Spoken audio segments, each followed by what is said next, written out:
നമസ്തേ. ജയ് ശ്രീകൃഷ്ണ. ഭഗവത്ഗീത 16-ാം അധ്യായം, ദൈവാസുര സമ്പത്ത് വിഭാഗയോഗം.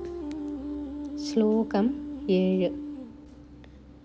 പ്രവൃത്തിഞ്ച നിവൃത്തിഞ്ച ജനാന വിദുരാസുരാഃ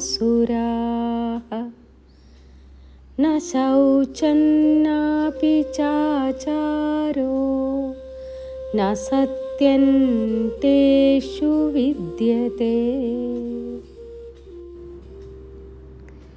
അസുരസമ്പത്തുള്ള ജനങ്ങൾ എന്താണ് ചെയ്യേണ്ടതെന്നോ എന്താണ് ചെയ്യാൻ പാടില്ലാത്തതെന്നോ തിരിച്ചറിയുന്നില്ല. അവരിൽ മനഃശുദ്ധിയോ സ്വഭാവശുദ്ധിയോ സത്യമോ കാണാനുണ്ടാവില്ല. ഈ ശ്ലോകത്തിൽ ഭഗവാൻ ശ്രീകൃഷ്ണൻ അസുരതുല്യമായ സ്വഭാവമുള്ള മനുഷ്യരുടെ ലക്ഷണങ്ങളാണ് വ്യക്തമാക്കുന്നത്. പ്രവൃത്തിയും നിവൃത്തിയും, നന്മയേത് തിന്മയേത് എന്ന് വേർതിരിച്ചറിയാൻ ഇവർക്ക് സാധിക്കില്ല. ജീവിതത്തിൽ ഏതു മാർഗത്തിലൂടെയാണ് സഞ്ചരിക്കേണ്ടതെന്നും നാശത്തിലേക്ക് നയിക്കുന്ന ഏതൊക്കെ പ്രവൃത്തികളിൽ നിന്ന് വിട്ടു നിൽക്കേണ്ടതെന്നും ഇവർ ചിന്തിക്കാറില്ല. കേവലം താൽക്കാലികമായ സ്വാർത്ഥ ലാഭങ്ങൾക്ക് വേണ്ടി മാത്രമായിരിക്കും ഇവരുടെ പ്രവർത്തനങ്ങൾ. ശുദ്ധിയില്ലായ്മ.